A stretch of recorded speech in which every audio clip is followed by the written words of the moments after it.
of week number 2 in what is cycle 2 of the Carnage and Caldivar Pro League. With that said, we got 2 matches lined up for you today, including this first one here, of course, of what is going to be Bad Monkey Gaming going up against Willowkeeper. Bad Monkey Gaming, they've only played 1 match so far here in the Carnage and Caldivar Pro League through 2 weeks because of a lot of reschedules and everything. They've only played the 1 match, so, you know, not to say that they're completely out of practice by any means. I mean, it is BMG after all, but it is interesting to see how maybe if that affects anything going into this matchup here once again against Willowkeeper, has definitely proven themselves as being a formidable team to compete with. With that said, though, I'm going to be joined by a co-caster for this first series here. I got one and only Mini Maggot going to be joining me once again. How's it going? Hello, hello, hello. Good to have you here on what is there's a chance you might have been playing, but it sounds like your opponent's forfeited, so now you get a cast. Yeah, I might have to leave. I don't know when the grand final starts in my game, but I'm not 100% sure. But I should be able to maybe finish this series before I leave. But okay. Yeah, I'm looking forward to it though. Obviously BMG, the champions, and Willowkeeper shown quite a lot of promise actually recently. So yeah. Yeah, they certainly have. And again, BMG not only have they only played 1 game so far, but it was literally the first series of this whole cycle, and you know it was against Shrek is Love. Let's be honest, the Shrek is Love. They are 0-5 so far. They have yet to win a game. You got one of these amateur teams that jumped up, of course, with Willowkeeper, but it definitely just feels like they need a lot more practice, they need more time. Which give them due time. We'll see what happens. They definitely have shown some skills here and there. But my point being, BMG. They haven't really competed at a top-tier level for several weeks now since they won the first cycle here of the Carnage and Caldivar Pro League. I'm not saying, once again, that that's going to completely affect them today, but it is something to keep in mind, and maybe that's where Willowkeeper can kind of poke at these holds. I mean, I honestly think Willowkeeper has a chance to maybe pull off at least an upset in a game, and who knows what could happen in a Game 3, right? Yeah, I definitely agree. And also, BMG, I haven't really been scrimming that too often either. So although they haven't been playing tournament games, they haven't even been in sort of the practice of Hon itself, in terms of the competitive scene. So, I mean, I think they're probably going to look a little bit rusty here. And obviously, Willowkeeper, more the sort of lively dogs, could definitely give them a good game. But the draft is underway, yeah. And these picks are really quite unusual because of the bans, obviously not as usual as before. Yeah, with that said, so enough of that rambling on there. I mean, you look at the bands, it was Magnus, Ophelia, Flux, Rhapsody coming out. Flux giving some respect to Krake over there on Willowkeepers. And then the initial picks, and then you had Behemoth, Soul Stealer, Sir Bensington, Puppet Master, Parasite, and Dr. Pulsar banned out. But yeah, I mean, definitely picks that stand out here to me is, of course, the Riftwalker for one over there on Willowkeeper. But what about you? What are you looking at here? Well, obviously, Chronos, Puppet, and Drunken Master all weren't banned actually in the first phase, and they're almost guaranteed sort of blind banned or first bans almost in every single game. But Fusion sort of went for this sort of different strategy instead of banning those heroes, he lets them all in the pool, so everyone can have a bit of taste of it. So it's an interesting strategy, because then at least everyone has a good hero from it sense on either team, and instead of them not being in the game itself. Mm-hmm. Also, one thing I'd like to point out actually is that Riftwalker obviously picked up here by Tree. I know they run the hero quite a lot. Root of Z plays a fantastic Riftwalker actually. Okay. But they picked up Tempest after Riftwalker. I'm about 85% sure. Yeah, they did they? The Tempest was there. Yeah, it was after. It was after, yeah. Yeah, and obviously Riftwalker can cancel the Tempest ultimate, so that's obviously a little bit counter synergy coming out from maybe Hanskin. But I think in this case, it's more like BMG sort of drafting to what's comfortable. What they're sort of comfortable with, if that makes sense. Obviously, they haven't been playing for quite a while, like 3 to 4 weeks, as you said. Yeah. And just playing to the heroes, they're very strong. Obviously, Hanskin, Tempest, very familiar hero. Seal Kid on his Empath, Jonas on his Bubbles. Things like that, they're quite, sort of standard picks for BMG. So some heroes they're quite familiar with, so hopefully that sort of familiarity is just going to be able to overwin Tree just in that aspect of things. Yeah, something else they're kind of going here is, speaking of familiarity and whatnot, but it's kind of interesting because they go the Gauntlet pickup. And, not to say that they can't play Gauntlet, I'm sure will be just a fine Gauntlet, but, yeah, obviously the Super KG has not been part of the team for a while now, and we've noticed they haven't gone these hooker-style heroes as a result of that even. But so at that sense, it's kind of like they're going with kind of a strong hero there, I guess, but... Yeah, it's definitely true, actually. Quite interesting, because obviously we see Super KG pick up, the Devourer, Gauntlet, or Prisoner. But last pick here for Willowkeeper, it looks like they're going to probably most likely find their solo pick. or even like a mid potential, because either the Kronos will be Suicide and it's probably the Swift lane in the short lane, depending if they run 2-2-1 or they run the tri lane. I think it'll be some kind of mid that has potential for soloing as well, depending on the lanes. Kraken could even work perhaps, but I don't think really Willowkeeper pick up Kraken that too much as far as I'm aware. They play a lot of Pharaoh actually. But that obviously wouldn't be able to. Oh, they pick up Midas actually. They play a lot of Midas as well. Do they? Okay. Yeah, Kraken and Boxy. They're kind of they're two players that are almost interchangeable. They play so similar roles and so similar heroes that you'd see like a Bubbles Boxy or a Bubbles Cracky in you just don't know who's going to be on. But he's going to be Cracky Midas actually. So that's going to be a solo Midas and either mid or top. And then they're probably most likely going to run a tri-lane with either the tri-lane Kronos or the tri-lane Swiftblade. I'm pretty sure. Oh no, actually no. I think what they're going to do. They're going to pull the lane with Riftwalker. They have a defensive tri-lane top. Okay. Suicide Kronos and mid Midas. About 85% sure if I know Willowkeeper what they're like. Sort of sneaky ways. It seems like you do know these guys, especially compared to a lot of others here. So again, these guys are now obviously new to the Pro League scene here this time around. Of course, qualifying through winning the amateur event, so deserving to be here. And again, they have shown some very positive signs. But the first matchup against BMG here, so we'll see how they definitely match up with that set. But yeah, this is a team also they're known for going some maybe creative picks here and there. Another example here, both not only with the Riftwalker but the Midas especially. Definitely a different hero. But again, Midas, he got that buff, and with his ultimate, he can now use it at level 4. And also buffs, I forget exactly what ability, but I know he's gotten buffs, I think it might have been the Lion's Pride, actually, that got touched up more recently a little bit, too. So they are going to be setting up the defensive trial in, as you mentioned, though, it looks like. So if you're BMG, you're just fine, setting the Drunken Master? No, Drunken Master is bottom. Yeah, big Bubbles. Yeah, big Bubbles Suicide. Okay, yeah, that makes sense. Which is fine, because in theory, what BMG are doing, they should really be quite far ahead in terms of golden XP, because you see Trio running like a defensive tri-lane against one hero, whilst they have, BMG have 2 mid and 1 bottom, as well as the jungler. So in terms of golden XP, BMG should be really, really far ahead, just in terms of that. However, with the pulling strategy that Willowkeeper do, they actually get quite a lot of farm on this on the Riftwalker, almost like a farming Tempest. So the golden XP won't be as bad as it seems actually. But the lanes are fine though. Like the only problem perhaps is middle lane, because Empath's not going to be able to box out Midas as strong as say other supports like Rhapsody or Luna, etc. You see Jonas actually trying to maybe pull the lane actually or something. He's mucking around. He was trying to, but they were standing right there. Look at that immediate counter ward too. Very good presence of mind here coming out from the Hellborn side. You see Bubble's going to make him pay a little bit right there with the auto attacks, but actually now once again, Swiftblade on top. There's the Shell Surf away, and he will be fine. But that's going to be on cooldown for 12 seconds, so yeah, he needs to be careful not to get in range of any more action right there. Middle lane, wow, yeah, Midas dropping pretty low. That's right. But yeah, this is their pulling strategy I talk about. They normally run it with the Magnus, but they have done it with Riftwalker before as well. It's just a little bit harder with Riftwalker because she doesn't have the hatchet, so getting the last hits on the neutrals is a little bit hard. She does get the Vulture Lord there, but she missed the 2 initial Vultures, which is also going to reduce her farm, because obviously if she's jungling with the enemy creeps, if the enemy creeps get the last hit, she obviously doesn't get the gold, obviously, or the XP. So it's important that she gets every single last hit, but it's always hard on a ranged hero without the hatchet. But Yep, got that one right there. So yeah, we'll keep an eye on her progression, see how she does look as it goes coming on. over actually. Yeah, just scouting it out, but actually Midas is going to try to cut him off. Of course, Midas, his potential, especially he really needs that ultimate to be very scary, which again, he gets that level 4, but Empath just easily boxes him out actually and gets him fall back, so not really too much scare there in the end.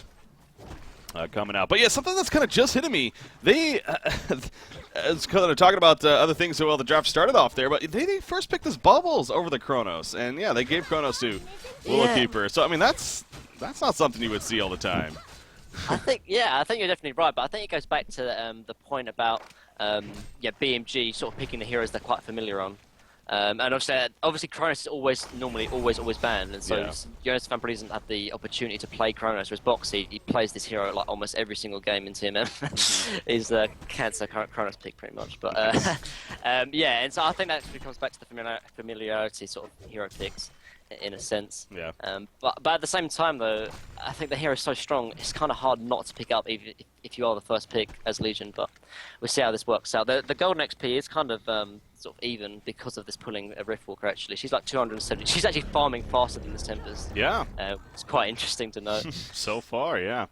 Most certainly, he's level 3. Ooh, Kronos bottom lane takes a lot of damage, barely gets away in time. No rewind on him yet at this point. And actually, he's going back in. Boxy very confident. Obviously, he's low on mana, but we've come to learn this about Boxy over these last couple of weeks. I mean, this guy is a very, very aggressive player. He's that man-up style mentality. I mean, a lot of these suicide kind of style players seem to be that. I mean, Jones is fan popular with that. Middle lane, bloodless kill, possibly no. Elemental warp away, and he will be fine. But yeah, very close calls here earlier on. And this is why Willowkeeper pick up Midas here in the middle lane, because if you think about it, if he's going to go against a solo lane, Midas is going to go really strong. You know, he's a strong 1v1 hero, but at the same time, if he goes 1v2, he doesn't really have the potential to die, particularly against like Gauntlet Empath.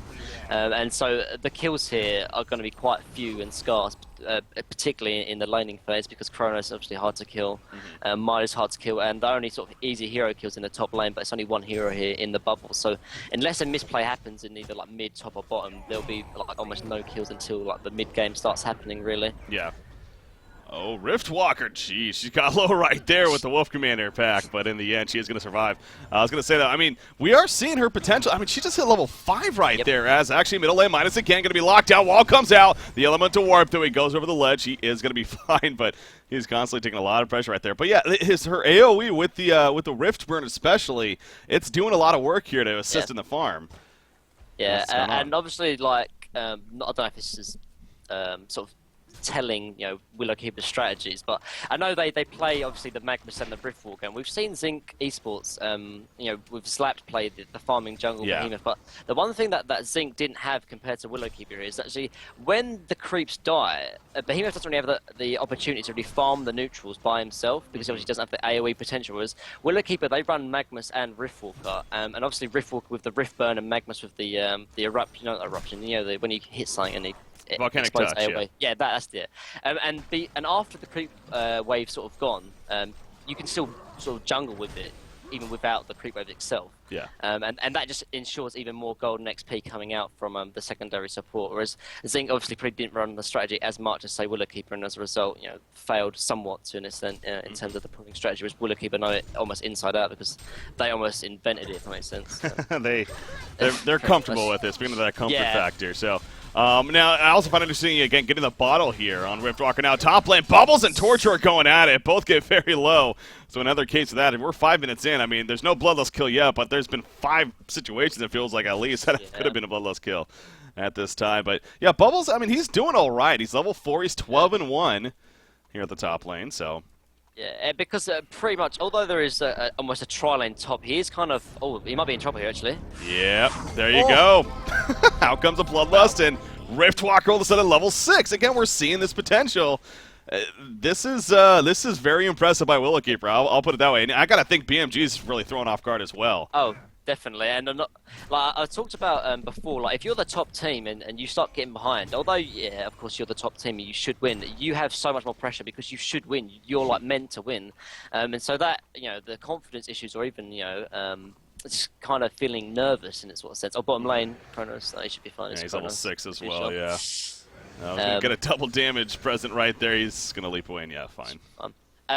But yeah, so like I think, especially them going 1-0 down, and I don't know. I just think BMG might be in a little bit of sort of nervous sort of state, particularly as they haven't been playing for a while as well. So yeah. I mean, it's anyone's game still at the moment. Yeah, and I would like to think too. Again, Willowkeeper, you know, the mentality that, you know, that they're here, they know, they understand that they're the underdog, sure, but at the same time, you get this early lead, you build up that confidence, you build up that excitement, but at the same time, you know, you don't want to hold off. There's plenty of games still left, so don't get too far ahead of yourself. We do see bottom lane, they're kind of going back and forth.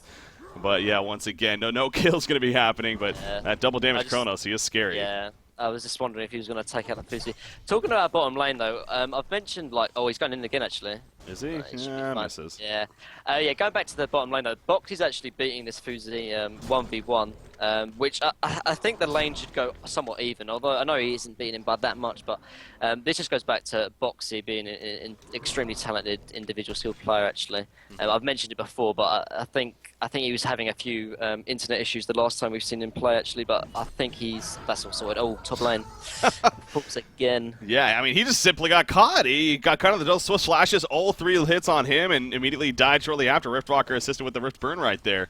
Or that was the Cascade event, I guess, even, to pull him in and do a little bit of damage. So, good assistance and another kill. So, Jonathan Fan, I mentioned he was doing pretty good. Hey, he's 0-2 now, and all of a sudden Baltazar is getting some decent farm. Yeah, and he hasn't actually spec take cover, and I think being a suicide bubbles, particularly against an aggressive tri or defensive tri lane, I think he should definitely at least have 1 point in the take cover. And I think that the first death as well was just maybe down to a misplay, to be honest. And this probably goes back to they haven't been playing Pond that much, and little things like that. And you know, they're getting further and further behind. This tier 1 tower is most likely going to drop, and they can't really do much about it. So we do see Tempest rotating bottom lane to try and counter push or split push.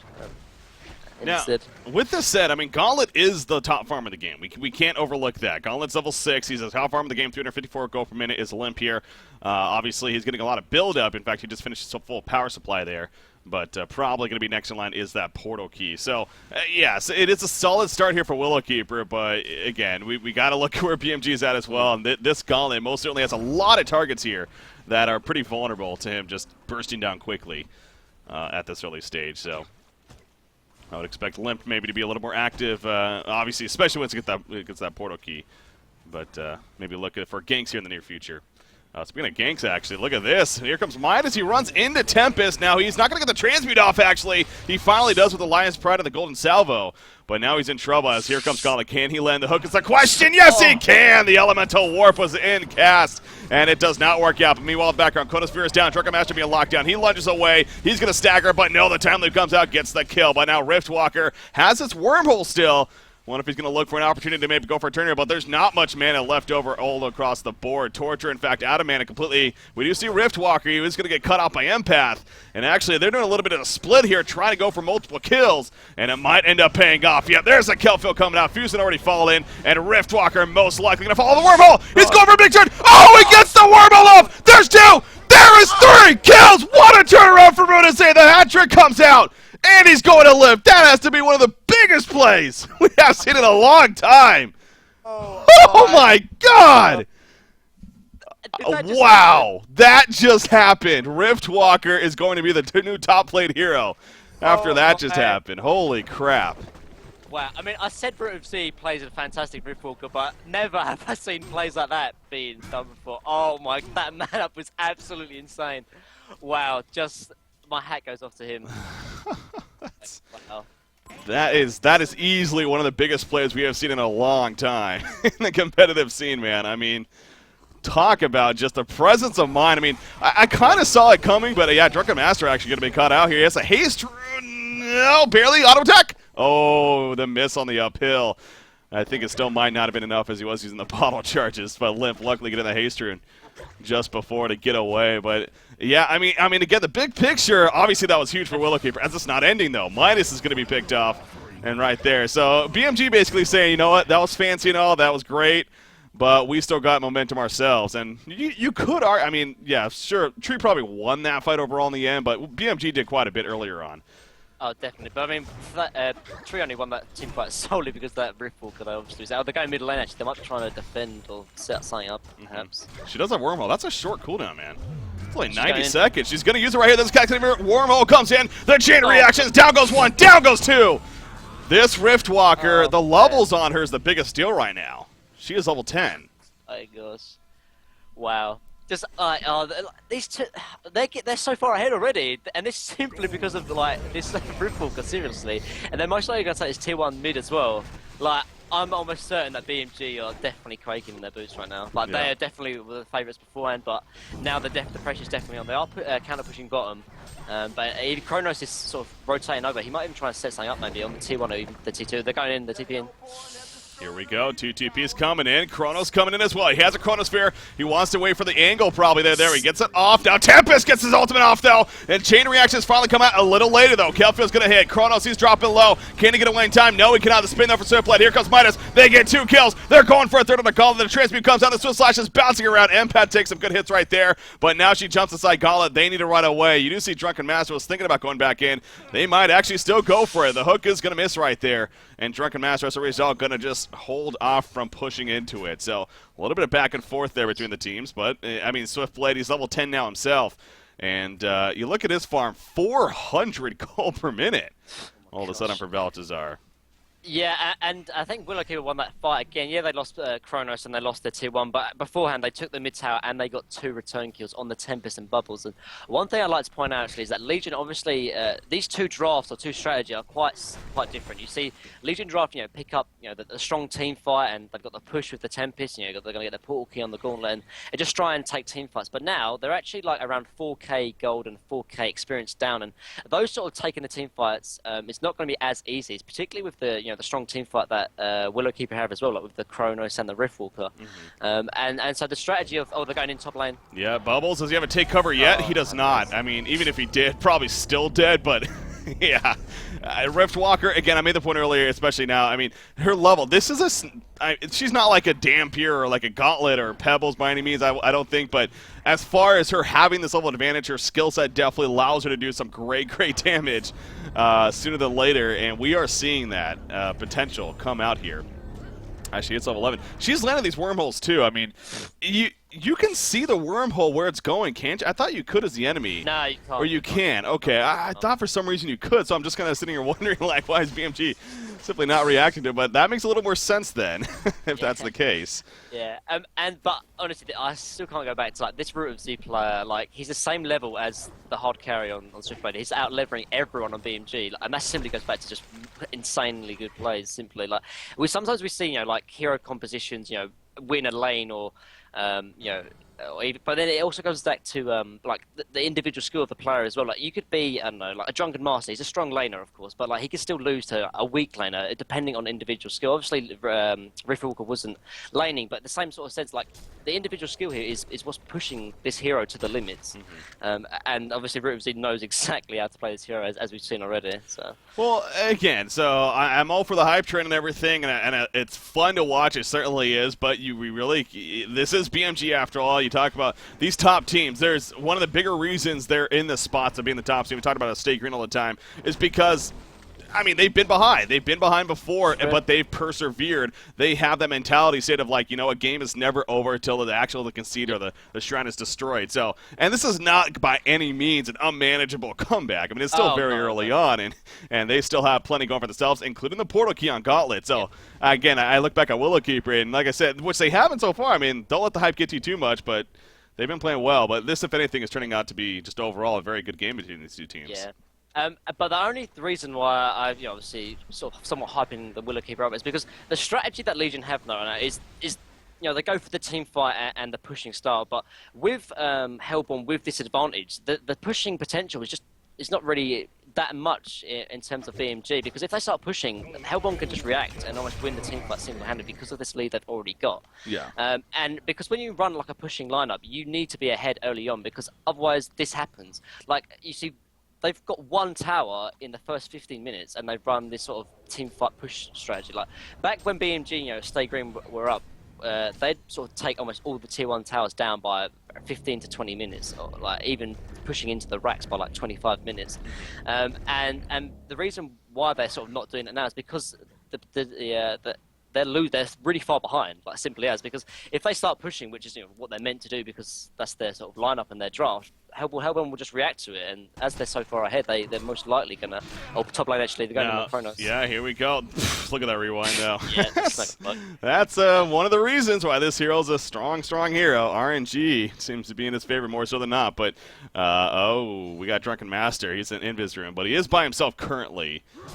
How patient is he going to be is the question. He's going to sit on a Kronos right here. Bubbles is ready to go with the Kelfield. So, once again, how is the rewind going to work here? They have multiple players in the vicinity. Now, a Ward of Sight should spot Bubbles right here, possibly incoming. So, again, positioning is pretty important going to be coming out. And I think Kronos... don't get greedy, don't get greedy. Oh, yeah, you want to run here, Kronos. Now, he has his team nearby, so actually... Yeah. This could work out now. Now, BMG needs to be careful themselves. You see Fusi is going to get plenty of information. Do they have any rev boards or anything? It doesn't look like it. So it should be fine. If that in 7 seconds, this Drunken Master's got to go in if he's going to back up. Yeah, I mean, just look at that position for Willowkid. They did a pretty good job right there of And look at BMG. This is what I was talking about. They can't really push the T1 because they're so far behind. Like they're tipping out. And this is what I'm talking about. Like the strategy's all good and all, like because they push with the team fight they've got with Portal Key Gauntlet. But if you're far behind, BMG know that if they start pushing these tier ones, they're just going to lose the team fight. And I think the only way they can really get back into it is if they start ganking with the Gauntlet PK. They saw they tried to gank this Kronos up top, but it failed because it's a Kronos, simply put. And now it looks like actually Trio are the ones that are going to try and go aggressive. They're searching for kills actually. They might even find this empath. Perhaps Kronos might catch him. Yeah, it's going to be close. I think he might have seen him right there, perhaps. Is it going to go all the way? Now, they have a ward aside actually spotting this. It is countered at the same time. Wall comes out, and then he gets hooked. So, good teamwork right there. But yeah, and it's almost like Willowkeeper have somewhat even countered the strategy coming from BMG. Actually, Ancient's Riftwalker might be in trouble. No, she's fine. No, and look, the tempo and the sort of strategy of this sort of game plan coming from BMG is just completely different of what we would expect for the heroes they've got. Just because they were behind in the laning phase because simply of this Riftwalker, to put it simply, as well as obviously everyone else played well on Willowkeeper as well. But this is why I can't really stress how important actually the laning phase was, because BMG simply can't play their game plan because they lost the laning phase. Yeah. And obviously they definitely have ways to get back into it. They've got a Tempest, obviously, a 5-man hull can change everything, as well as Portal Key on Gauntlet. But I just think it's. I don't want to jinx it, but BMG are looking somewhat worse because, I mean, the late game here for Hellborn is somewhat arguably stronger as well. So the later this goes on, it's even worse it gets for BMG. They're going to try and look for pickoffs, which I think they have to do, actually, bottom lane.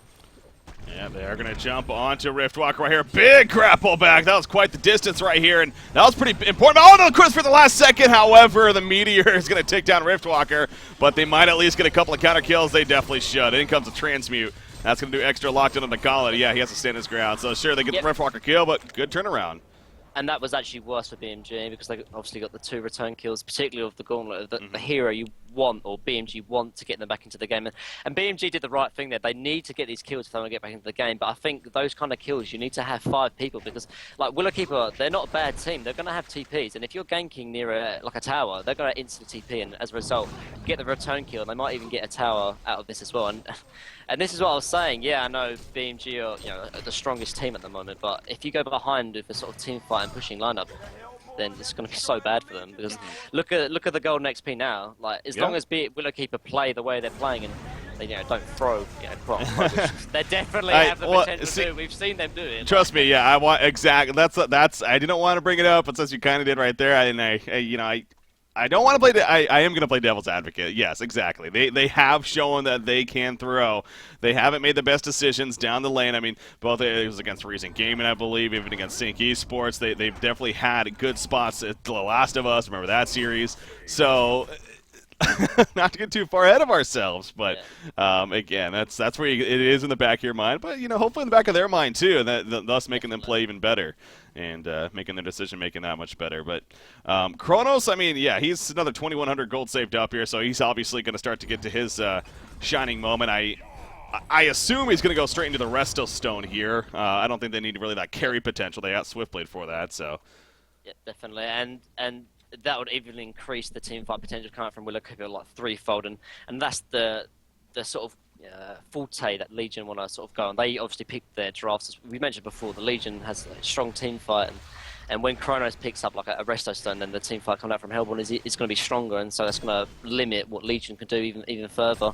And when you're on the back foot as this sort of team fight and pushing lineup, it's so hard because you don't really have the farming potential compared to this Hellborn side, because of the strategy just doesn't attend to it. Like they've got dual supports here for Hellborn side, and they've got better farming mechanisms as well because of the draft, so they can stack more and farm more efficiently. Whereas Legion don't farm as quickly because they've picked a lineup for pushing and team fighting. At the moment, they're not team fighting and pushing because obviously they lost the laning phase. But and this is why what Willowkeeper are doing here is such a big thing.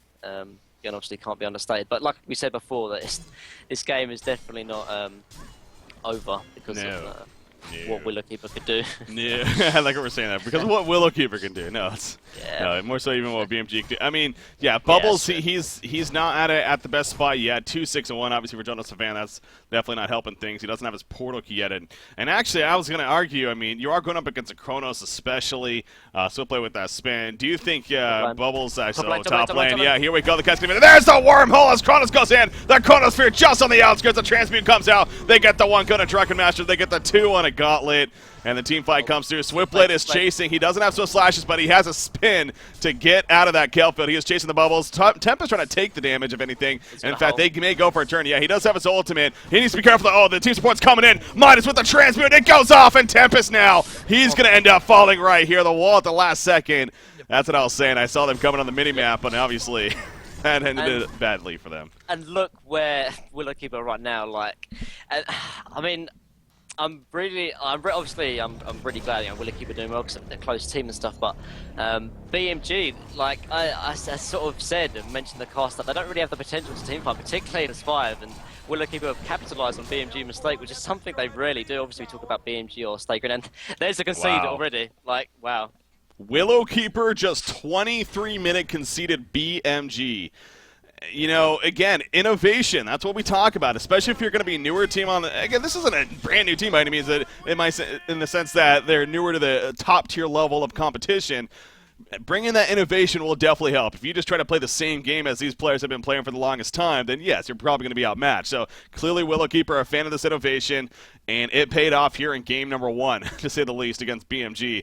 No doubt Riftwalker, Root of Z, the MVP, and it all came down to that bottom fight. The hat trick that he got, I mean, if it wasn't for that, if he ended up just simply dying, and a lot of normal players would have, then this game actually could have been a lot better for BMG, obviously, and definitely could have started rolling away for them. So you look at that play right there, not only for just the play itself, but how it just set the tone for this game overall. Yeah, and I said like it's the laning phase that put Willowkeeper so far ahead, and as a result, just sort of altered and sort of stopped the strategy that BMG were going for, and that simply goes down to insane plays coming from a Root of Z on the Riftwalker. Oh man, I'm looking forward to game 2 if game 1 is something to go by.